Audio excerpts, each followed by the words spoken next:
আসসালামু আলাইকুম। বাংলাদেশ বেতার রাজশাহী স্থানীয় সংবাদ পড়ছি মোহাম্মদ আসাফুদ্দৌলা। আগামী ২৮ জুন রাজশাহী বিভাগে মোট ২৭,০৩,১২৭ জন শিশুকে ভিটামিন এ ক্যাপসুল খাওয়ানোর লক্ষ্যমাত্রা নির্ধারণ করা হয়েছে। এর মধ্যে ৬ থেকে ১১ মাস বয়সী শিশুর সংখ্যা ৩,০৮,২০৬ জন এবং ১২ থেকে ৫৯ মাস বয়সী শিশু সংখ্যা ২৩,৯৪,৯২১ জন। ওই দিন রাজশাহী জেলায় ৩,০৩,১১৭ জন এবং রাজশাহী সিটি কর্পোরেশন এলাকায় ৬২,২৫৫ জন শিশুকে ভিটামিন এ ক্যাপসুল খাওয়ানো হবে।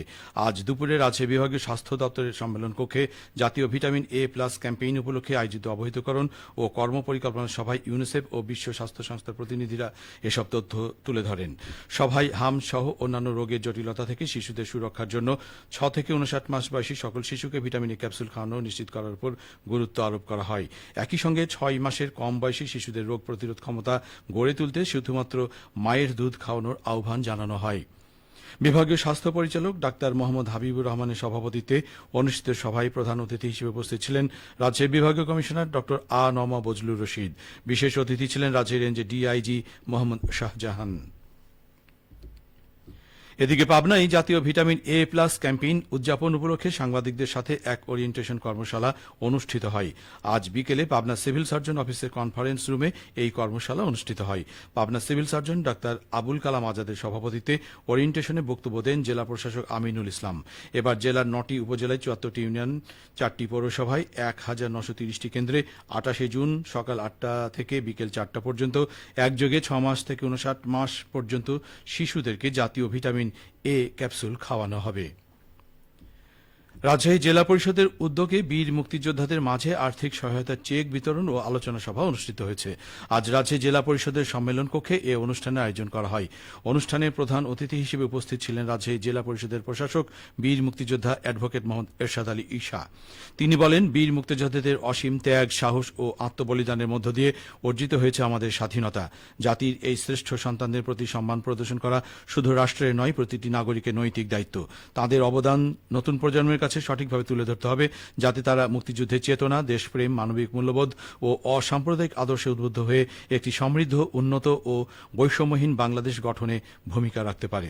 আলোচনা সভা শেষে ৭৩ জন মুক্তিযোদ্ধার হাতে ৪,৩৮,০০০ টাকার আর্থিক সহায়তার চেক তুলে দেওয়া হয়। নাটোরের সিংড়াতে ভ্রাম্যমাণ আদালতের অভিযানে ২০ লক্ষাধিক টাকার নিষিদ্ধ চায়না দুয়ারি ও কারেন্ট জাল উদ্ধার শেষে দুই ব্যবসায়ীকে কারাদণ্ড ও অর্থদণ্ড প্রদান করা হয়েছে। আজ সিংড়া পৌরসভার সরকারপাড়া এলাকায় উপজেলা প্রশাসন ও মৎস্য বিভাগ পরিচালিত অভিযানে নেতৃত্ব দেন উপজেলা নির্বাহী অফিসার আবদুল্লাহ আল রিফাত।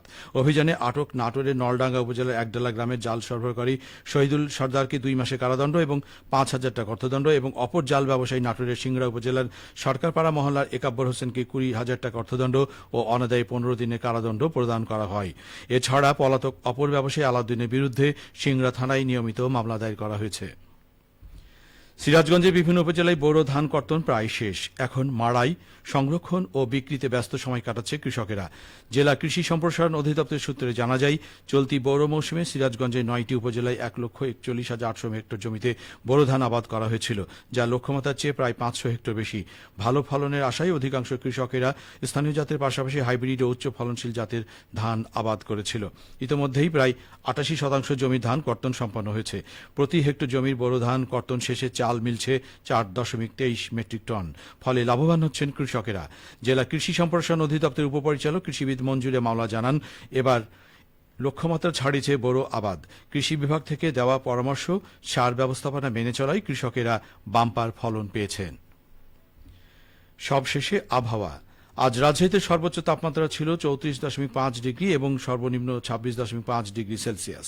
সন্ধে ৬টায় বাতাসে আপেক্ষিক আর্দ্রতার পরিমাণ ছিল ৭৭%। রাজশাহী ও পার্শ্ববর্তী এলাকায় আগামীকাল সূর্যোদয় ভোর ৫টা১৭। সংবাদ শেষ হল। আমাদের পরবর্তী স্থানীয় সংবাদ প্রচারিত হবে আগামীকাল সকাল ৮টা ১০।